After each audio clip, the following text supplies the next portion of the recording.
अस्सलाम वालेकुम एस्पायरेंट्स, चांद की lecture in higher education department students MK preparations के प्लेटफॉर्म से मैं आपसे मुखातिब हूं और अल्हम्दुलिल्लाह एमके प्रिपरेशंस के प्लेटफॉर्म से इंग्लिश ग्रामर की कामयाब कंप्लीट लेक्चर सीरीज के बाद हमने स्टार्ट की है एक न्यू लेक्चर सीरीज और ये इक्वली बेनिफिशियल है उन तमाम एस्पायरेंट्स के लिए जो एसएसटी बायोकेमिस्ट्री की तैयारी कर रहे हैं, SST math physics, SST general या एसएसटी आईटी, क्योंकि आप लोग जानते हैं कि रिसेंटली केपीके में जो एसएसटी की सीट्स अनाउंस हुई हैं उनका अभी जो पेपर है वो दिसंबर एंड में या जनवरी में एक्सपेक्टेड है और उस हवाले से अल्हम्दुलिल्लाह ऑलमोस्ट 900 स्टूडेंट्स जो हैं वो एमके प्रिपरेशंस के प्लेटफॉर्म से तैयारी कर रहे हैं। और अगर आप लोग भी हमारा कोई भी सेशन ज्वाइन करना चाहते हैं SST general, SST biochemistry, SST math physics या एसएसटी आईटी का, तो इस वीडियो के डिस्क्रिप्शन में कांटेक्ट नंबर मौजूद है। इससे पहले 9th क्लास के 5 चैप्टर्स जो हैं वो मैं अपलोड कर चुका हूं।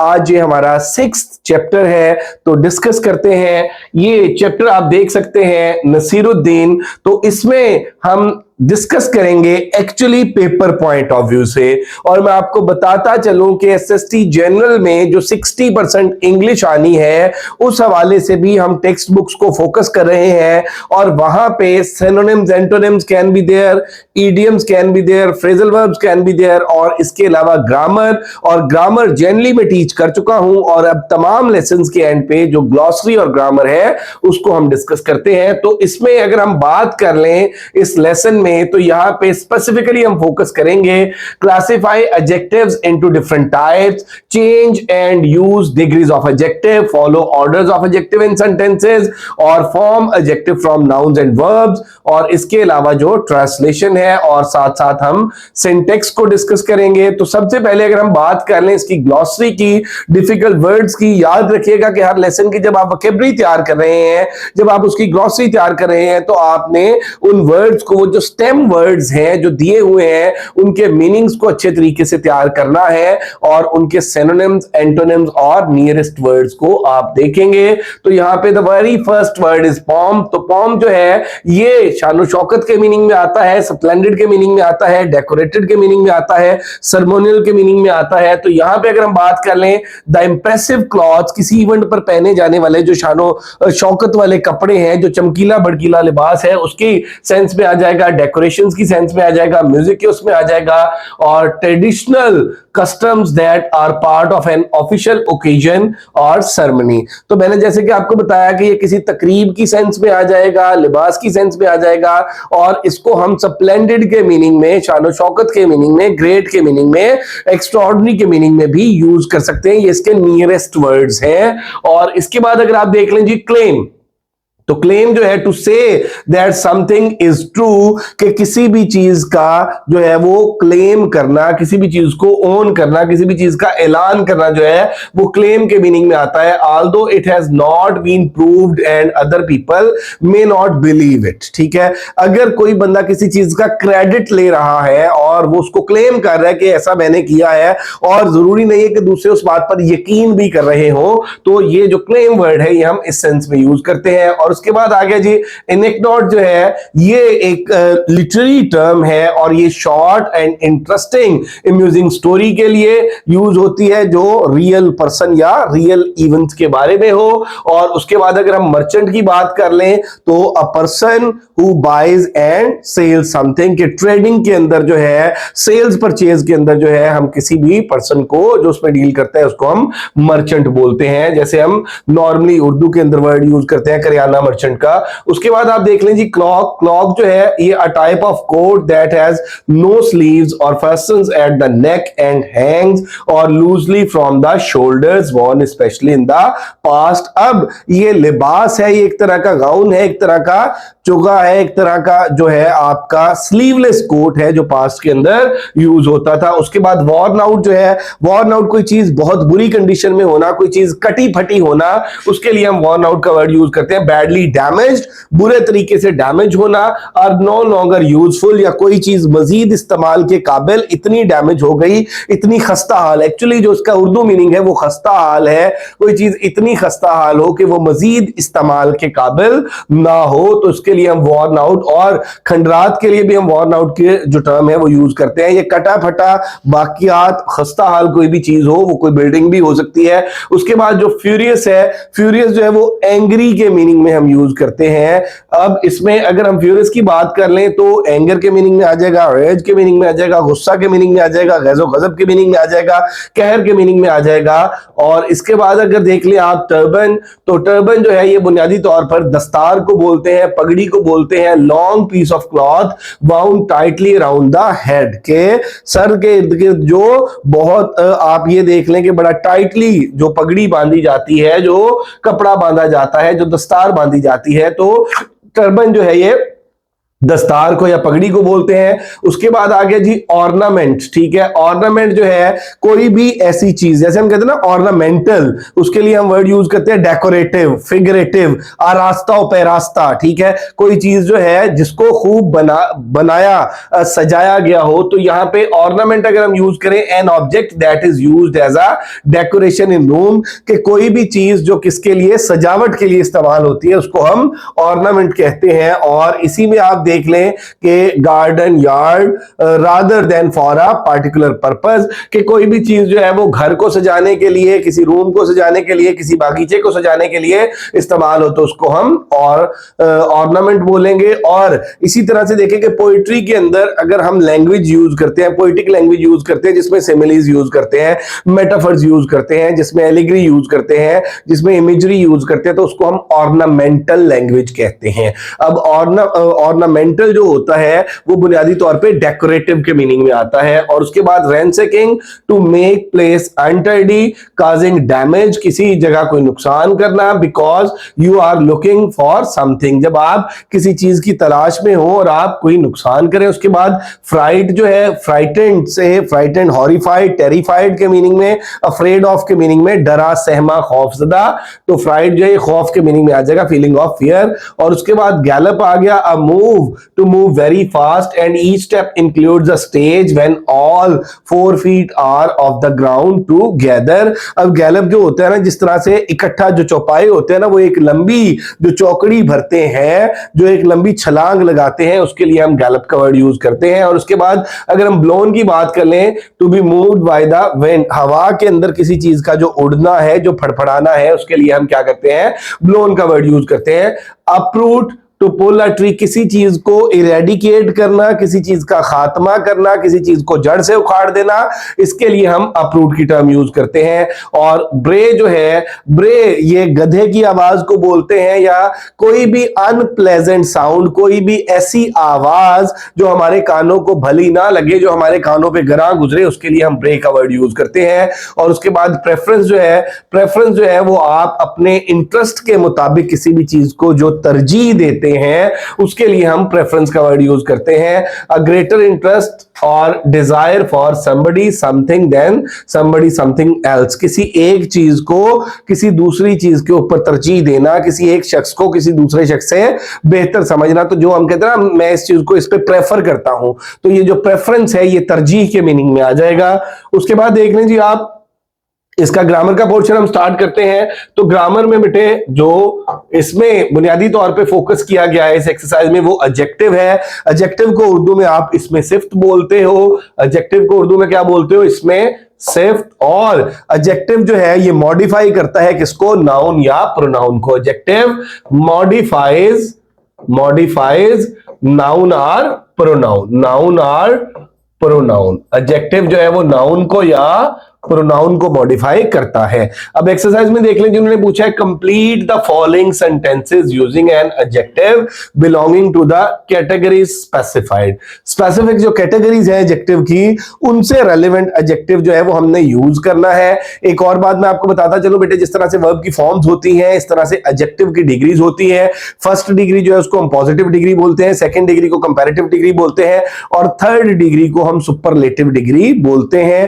फर्स्ट डिग्री हम तब यूज करते हैं जब विदाउट मेकिंग एनी कंपैरिजन हम किसी चीज की खूबी बयान कर रहे हो। सेकंड डिग्री जो कंपैरेटिव डिग्री है जब 1 to 1 कंपैरिजन हो तब यूज करते हैं। और थर्ड जो सुपरलेटिव डिग्री है जब एक चीज का ज्यादा चीजों के साथ कंपैरिजन किया जाए। अब यहां पे देख लें जी, we had to take a safer route to reach our destination। तो यहां पे हमने यूज क्या करना था, adjective of quality. Adjective of quality यहां पे आप ये देख लें कि रूट जो है ये नाउन है, तो यहां पे सेफर रूट जो है ये हमारे पास क्या बन गया, एडजेक्टिव बन गया।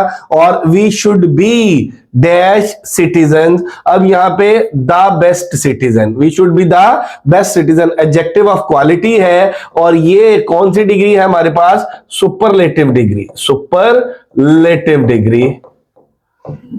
और इसके बाद आप देख लेंगे जी कि he is wearing green suit, तो ये एडजेक्टिव ऑफ कलर है। उसके बाद Burj Khalifa is the tallest building in the world, तो ये एडजेक्टिव ऑफ साइज है। और याद रखिएगा कि जब भी हम third degree of adjective use करते हैं तो उससे पहले दी जो डेफिनेट आर्टिकल है वो जरूर यूज करते हैं। उसके बाद द अर्थ इज राउंड, ये एडजेक्टिव ऑफ राउंड जो है वो एडजेक्टिव ऑफ शेप है।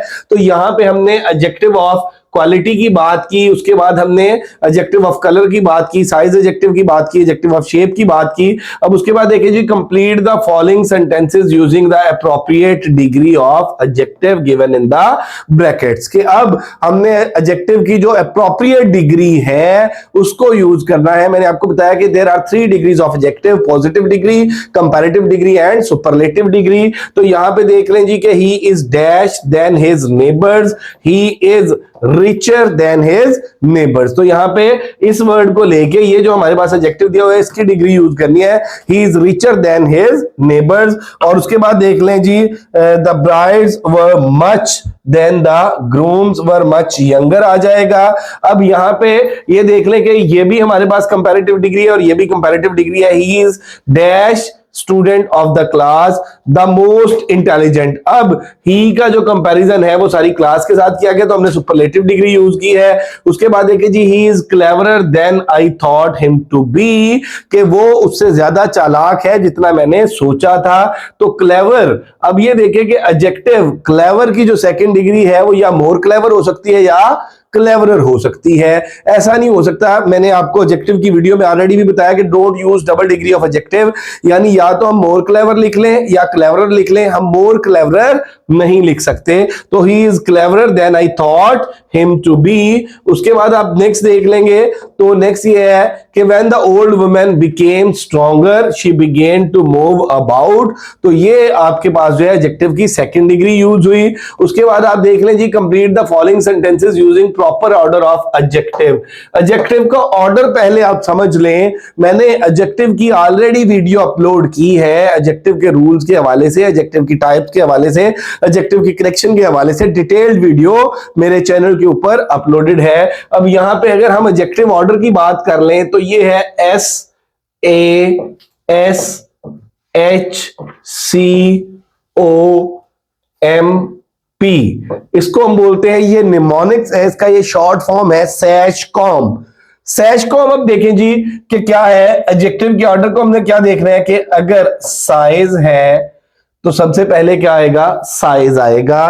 किसी भी एक नाउन के एडजेक्टिव की अगर आप तरतीब लगा रहे हैं, एज है तो साइज के बाद एज आएगी, और उसके बाद शेप है तो एज के बाद शेप आ जाएगी। देन एच है तो इसके बाद शेप के बाद हाइट आ जाएगी। और उसके बाद आप देखेंगे जी कि नेक्स्ट जो है सी, तो ये कलर आ जाएगा, और ओ जो है वो ओरिजिन आ जाएगा। नेक्स्ट आप देख लें एम मटेरियल और पी पर्पस। तो यहां पे अब हम देखते हैं कि हमने एडजेक्टिव का जो करेक्ट ऑर्डर है उसको देखना है। Complete the following sentences using proper order of adjective. He was wearing dash shirt, dirty, old और ये फ्लैनल। अब इसमें देख लें कि ये फ्लैनल जो है इसका मटेरियल आ गया, और ओल्ड जो है आप इसमें देख लें कि इसकी मतलब अगर ये कोई जानदार चीज होती तो हम इसको इसकी एज बोल लेते, तो ये इसका वो जो टाइम स्पैन है। और उसके बाद आप देख लें जी के डर्टी, तो ये डर्टी ओल्ड फ्लैनल, ये फर्स्ट वन जो है इट्स करेक्ट। उसके बाद पास मी डैश कप्स। अब यहां पे देखें ये साइज है, ये इसका कलर है, और ये इसका मटेरियल है। तो यहां पे ये देख लें ये साइज है, ये कलर है, और कलर के बाद ये मटेरियल है। तो सैश कॉम का रूल अप्लाई होता है। He sat behind a big, ये बिग साइज है, ब्राउन जो है इसका कलर है, और ये वुडन जो है इसका मटेरियल है। इसी के बाद I use to drive dash car an old, ये अब इसकी एज है, ब्लू ये इसका कलर है, और जर्मन ये इसका ओरिजिन है। She gave him a dash, अब ये स्मॉल ये साइज है, ब्लैक इसका कलर है, इजिप्शियन इसका ओरिजिन है। तो आप याद रखिएगा कि एडजेक्टिव का ऑर्डर आपने जब भी लगाना है आपने सैश कॉम के रूल को फॉलो करना है। सैश कॉम में से जितने एडजेक्टिव्स हैं वो इसके अकॉर्डिंग देख लें और उनको इसके अकॉर्डिंग जो है वो आप तरतीब दे लेंगे। इसी तरह से हम आ जाते हैं जी फॉर्मेशन ऑफ एडजेक्टिव्स, कि हम एडजेक्टिव किस तरह से बजाते हैं। Adjective can be form from nouns and verbs by adding these suffixes. ठीक है कि हम ये वाले जो सफिक्सेस है इनको ऐड करके नाउन से और वर्ब से एडजेक्टिव बना सकते हैं। Use the word given in the bracket at the end of the sentences to form a suitable adjective। अब यहां पे आप देख लीजिए हमारे पास वर्ड है understand, ये वर्ड है ब्रैकेट में understand। Hamid writes in a simple and understandable। understand से हमने जो एडजेक्टिव बनाया वो क्या बनाया, understandable बनाया। उसके बाद the party was much more, word हमारे पास है enjoy, तो enjoy से हमने जो एडजेक्टिव बनाया वो enjoyable बनाया। और उसके बाद I wish I had, magic है वर्ड हमारे पास, नाउन है, इससे हमने एडजेक्टिव बनाया मैजिकल। ठीक है, मैजिकल पावर्स, मैजिकल पावर्स में मैजिकल एडजेक्टिव है और पावर्स जो है वो नाउन है। Maria came to me in a very, emotion से हमने एडजेक्टिव बनाया इमोशनल, इमोशनल एडजेक्टिव, और स्टेट जो है वो नाउन है। My sister is dash to cats, ये एलर्जी है तो एलर्जी से हमने एडजेक्टिव बनाया एलर्जिक। ठीक है, allergic two cats, allergic adjective है और कैट्स नाउन है। उसके बाद देखिए find adjectives from the lesson and change them into comparative and superlative degrees. ये कुछ एडजेक्टिव्स हैं लेसन से, हमने ये देखने हैं ये। और उसके बाद आप देख लें जी कि एडजेक्टिव फ्रेज, एडजेक्टिव फ्रेज क्या होता है, जैसे वन वर्ड का एडजेक्टिव है और मोर देन वन वर्ड्स हो और वो एडजेक्टिव का रोल प्ले करें तो वो एडजेक्टिव फ्रेज है। An adjective phrase serves the same purpose as an adjective, that means it modifies a noun. Identify the adjective phrase in the following sentences. इनमें अब हमने एडजेक्टिव फ्रेजेस को देखना है। Have you ever seen an elephant, ठीक है, have you ever seen an elephant. अब with a white skin, ये जो विद अ वाइट स्किन है ये किसको मॉडिफाई कर रहा है, एलिफेंट को। तो ये हमारे पास क्या आ गया, एडजेक्टिव फ्रेज आ गया। He was wearing a crown, ये क्राउन नाउन है। मेड ऑफ गोल्ड, ये जो मेड ऑफ गोल्ड है ये एडजेक्टिव फ्रेज है, क्राउन को मॉडिफाई कर रहा है। उसके बाद आप देख लेंगे जी there I met a girl with blue eyes, ये गर्ल नाउन है और ये विद ब्लू आईज जो है ये एडजेक्टिव फ्रेज है, इसको मॉडिफाई कर रहा है। उसके बाद आप देख लीजिए वाइल्ड बीस्ट, ठीक है, in small cages are sorry sight. अब wild beast in small cages, तो ये वाइल्ड बीस्ट जो है ये नाउन है और इन स्मॉल केजेस जो है ये एडजेक्टिव फ्रेज है। और इसके बाद आप देख लीजिए a man with a long beard, ये अ मैन जो है ये नाउन है और लॉन्ग बियर्ड जो है ये एडजेक्टिव फ्रेज है। इसके बाद आप देखें जी in each of the following sentences replace the adjective in colour by adjective phrase of the same meaning. अब यहां पे एडजेक्टिव जो दिया हुआ है उसको हमने क्या करना है, कलर एडजेक्टिव यहां पे यूज हुए हैं उनको हमने क्या करना है, एडजेक्टिव फ्रेज में यूज करना है। और इसमें देखिए it is a white elephant, यहां पे एडजेक्टिव क्या है, वाइट एलिफेंट। तो वाइट का वाइट एडजेक्टिव है, इसका एडजेक्टिव फ्रेज बनाएंगे in white colour. It is a elephant, it is an elephant in white color. He lived in a stone house, stone adjective है, he lived in a house made of stone, he lived in a house made of stone. The king wore golden crown, the king wore crown made of gold, और उसके बाद she वोर a diamond necklace, she वोर a necklace made of diamond, और उसके बाद it was horrible night, it was a night that was horrible. ये हमने एडजेक्टिव्स जो थे इनके एडजेक्टिव फ्रेजेस बनाए। तो ये बेटा आज का हमारा जो लेसन है नसीरुद्दीन, इसकी जो एक्सरसाइज है उसमें हमने डिस्कस किया ग्लॉसरी को, हमने वर्ड्स के मीनिंग्स को डिस्कस किया, उनके सिनोनिम्स को डिस्कस किया, नियरेस्ट वर्ड्स को डिस्कस किया, फिर हमने बात की एडजेक्टिव जो है वो क्या होता है, फिर हमने बात की एडजेक्टिव की टाइप्स की, एडजेक्टिव की डिग्रीज की, उसके बाद हमने जो लेसन की एक्सरसाइजेस थी उनको कंप्लीट किया। तो होप सो बेटे कि आपको ये लेक्चर समझ आया होगा और एडजेक्टिव के हवाले से आपकी अंडरस्टैंडिंग डेवलप हुई होगी। अगर फिर भी आपको कोई प्रॉब्लम है तो feel free yourself to ask any question, comment section में आप पूछ सकते हैं, वीडियो के डिस्क्रिप्शन में नंबर मौजूद है, आप वहां पे पूछ सकते हैं। और मजीद क्लैरिटी के लिए आप एमके प्रिपरेशंस यूट्यूब चैनल पर एडजेक्टिव की डिटेल्ड वीडियो अपलोडेड है, उसको भी देख सकते हैं। अगर अभी तक आप लोगों ने हमारा चैनल एमके प्रिपरेशन सब्सक्राइब नहीं किया तो जरूर सब्सक्राइब कर लें, बेल आइकॉन प्रेस करना ना भूलिएगा ताकि मजीद वीडियोस की नोटिफिकेशंस आपको मिलते रहें। और अगेन मैं आपको बताता चलूं कि SST general, SST biochemistry, SST math physics और एसएसटी आईटी के हमारे सेशन स्टार्टेड है। If you are interested to join us, get yourself registered. Thank you very much, stay blessed, अल्लाह हाफिज।